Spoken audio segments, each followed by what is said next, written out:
Hi all and welcome to a new video. With us going on into the new year, let us look back at the year that Star Wars Legion has had. Since at this point in my content creator career, I am most primarily a Star Wars Legion YouTuber, as you can see from my back catalog, I'm going to look over everything that has changed and released in 2023 for Legion. And we'll have a look at the future a little bit as well in the end. Diving right into it, Legion this past year has had a lot of things that have changed, mostly for the good, some small things I didn't like the most. We have gone through a rules update, several new releases, and points changes galore, even though it was only focused in one update. Surprisingly, a lot more minis released this year than I thought did, and looking at it from the lens of a small company, it wasn't that bad. We also got a brand new game mode I still have not tried, Special Operations, which allows you to do a more skirmish level Legion flow, and one game mode I will be playing soon. Starting with the rules updates, the rules changes that Legion brought us were many, but let's go over the core rule updates and we'll go over some more things as well with the battle forces in the future. All of them were good changes in my opinion. Introducing a pass mechanic was fantastic and allowed me, a very low activation armies at times with Shadow Collective Mando focused. It allowed me to go against higher activation armies without too much trouble. However, I wasn't really having the most trouble with it after the points changes made it a bit easier to run the lists I like running. Movement being streamlined made it a lot easier to navigate terrain, and honestly just made the whole system flow better, not having to worry as much about climb and other issues that could sometimes pop up, but having it go by the silhouette just made everything feel better. Making suppression so units drop objective tokens but don't run made me like it a bit more. I hated the feeling of things running off the edge of the field and possibly losing me a game. Making it not happen that way, but still they can't really do anything, I just liked it a lot more. It made it feel less like bad to me when it did happen, and that's if it did ever trigger. The line of sight updates also prevented issues with line of sight in vehicles that work a bit better now, although there are some minor issues I have with it. In general, the fact that all of these were streamlined and just made a bit better and clearer will help and have helped with the longevity of the game and keeping the player base just together and not arguing with each other about little petty things as much, in my opinion. Going into the new battle forces, we got 5 whole new battle forces this year: the Imperial Remnant, Tempest Force, Bright Tree Village, Wookiee Defenders, and Experimental Droids. The only downside is these did not have sets like the previous 5 battle forces, making them harder to get into for new players. Starting with the Imperial Remnant battle force, just a brief rundown of it and my thoughts on it. It shook things up a little by allowing a lot of Dark Troopers to be ran, and it is also obviously inspired by The Mandalorian. It is a top tournament competitor, and was made to allow for a mixed Imperial gun line that is very unique, forcing you to take one of each mainline unit before you can take 2 of them. So you can't just spam Stormtroopers, you have to take a little bit of everything, and I like that a lot, actually. The shining point of this battle force is the Dark Troopers. Bringing a lot of them is always good for Empire, and even though they were nerfed recently, they're still arguably one of the best little tricks they have with their multiple activations, padding out Empire lists and just making them better. At least in my local meta, but that can also be taken care of pretty easy by specking into Impact and making their armor less good all around. Next up for the Empire is Tempest Force, my favorite new battle force as it focuses on ATST spam. It is a very flavorful and fun battle force that completely changes the way you play the Empire. I wish more battle forces were like this. I love vehicles and wargames, and this allows for more expression of that than any other rules in Legion right now. In fact, Tempest Force is arguably the best Battle Force rule set that came out, exclusively for the fact that it exists to just let you mess around with vehicles, speeder bikes, and scout troopers easier. No other reason. I wish more were like this. This is the best they are right now. This is the best they could be. This is peak Battle Force. Most others, I feel like, don't lean into these themes as much, and just kind of exist for 1 or 2 extra fun little rules. And I do have rules breakdowns of all these battle forces on my channel, but I don't want to go into rules as much. I want to go into my opinions on things, so let's keep going. Going into the Bright Tree Village, a battle force I have minor issues with, mainly because I believe the Ewoks should not be mercenaries. The Bright Tree Village is a strong way to run a quote-unquote rebels list, but it doesn't feel like a rebel list. It feels more like an Ewok list. And I kind of wanted to run like a mixed Ewok and Wookiee list, just kind of mixing Ewoks into things a bit more. And you still technically can, but you have to pay for enough core units and then the Ewoks because they're mercenaries. And it's annoying. It's annoying, and it's not. It is a minor annoyance. It is such a nitpick, and I get why they did it. But in general, the Bright Tree Village is just, it's okay. It's okay. Next up are the Wookiee Defenders. 212th Legion would have been better. Anyway, it is fun to have a way to bring a ton of Wookiees, and it brings buffs to Wookiees. The biggest issue is this depends entirely on if you like Wookiees or not. That is it. I like Wookiees enough to look at this and go, this is great, this is fantastic. If you don't like the Wookiee models, if you don't like the way they play, then this is not a battle force for you. I would have preferred a different type of Republic battle force, but that's just me. As far as gameplay variation goes, I do think this is about on the level of Tempest Force. It specs heavily into something and lets someone run it. It's not the best, but it allows for fun and interesting rules that are unique. It's good, it's solid, it's an amazing choice. I just think it's kind of weird it's tied to Republic. It could have very easily been tied to Rebels. And the Separatist Battle Force, the Experimental Droids. A very different Separatist Battle Force than the Invasion one, which I always call Naboo Invasion because that's what I always think it is. And I feel like everybody always thinks it is. This allows you to bring different experimental droids with your force. This gives the Separatists a lot more variation, with the 2 new unique unit types and the buffs they can get. Most Separatist players can take advantage of this without buying new models, as the new unit types just reuse the little snail droid, as I love calling it, and then the Magna Guard models for a new interesting core unit. So they allow for fun variation. I don't think this is as good of a battle force as some of the others, but it's about on the level Imperial Remnant. Fun new way to play the faction that brings you new options and new unique things you really wouldn't use elsewhere. So all in all, pretty solid battle force selection for this entire year, actually. Going into the Dark Troopers, the first new release of the year, as we're now going into the new minis that were released.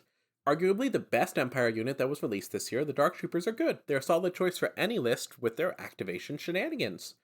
In fact, in general, the Dark Troopers are fantastic. Armor, plotting, unconcerned, and unstoppable are all pretty decent keywords. And having 2 health and not worrying about courage with red saves and a trio of amazing upgrades. As far as minis go, the Dark Troopers are great, and they look fantastic as well.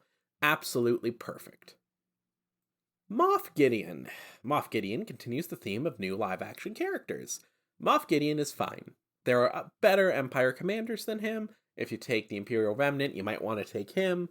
But in general, a lot of the best Empire lists focus heavily on their strong core units, and that's fine.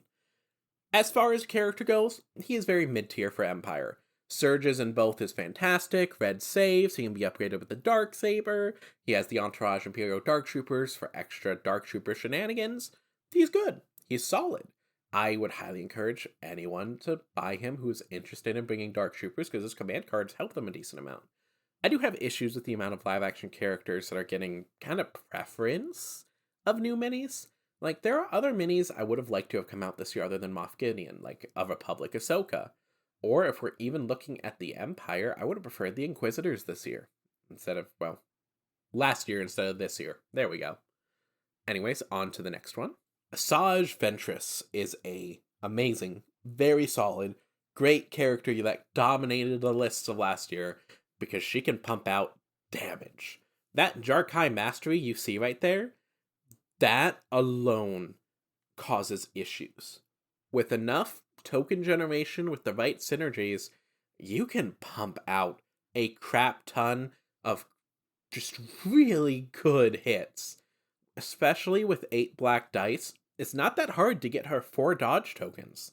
Not at all. At least I haven't found it in theory. There are setups you can do to get her 4 dodge tokens very easily. And then 4 dodge tokens means 4 of those auto-hit pretty much. And if enough hit, some can be improved to crits. She's good. She's solid.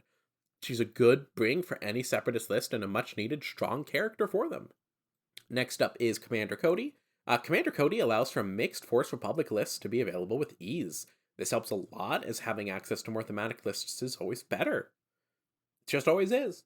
He has Observe 2, Jump 1, Take Cover 1, Direct Vehicle, and Target 1. He buffs clones, he buffs vehicles. For 105 points, he's an 8th of your list, but it just lets you build more fun Republic lists. I love this character. I love that he comes with Waxer and Boyle. I love the upgrades Waxer and Boyle give out to people that they go along with. All in all, Commander Cody is a solid win for releases. Ahsoka Tano Fulcrum is a very solid Rebel lightsaber character, with the Republic side planned to release eventually at some point. It's good to have a version of this character. As far as Rebel light side heroes, she is cheaper than Luke, but gets about the same job done he does. In general, she only drops like 1 wound on average, when I did the math. She's just better than Luke. Luke's better if you want to do like force spam, but I don't know. I sometimes I have issues. Luke has better command cards than her. Her command cards mostly work with Sabine or very focused on her. But as far as a lightsaber wheel to go, if you want to bring one, bring Ahsoka. And I kind of don't like that she's the default in that way, but that's just for competitive list building, so let's go on to the Ewoks. The Ewoks. This is a large drop, but it feels best if we talk about it as a general unit. It contained 4 new kits and units, along with a reimagined C-3PO card. My biggest issue with it was previously mentioned, but as a general rule of thumb, all the units are good. I just had issues that they are mercenaries and still can only work with the rebels, but like faction-specific mercenaries, it's just a weird thing for me. I'm not the biggest fan of the primitive rule either. Hopefully they keep it as an Ewok only. But in general, the minis look fantastic. They still do.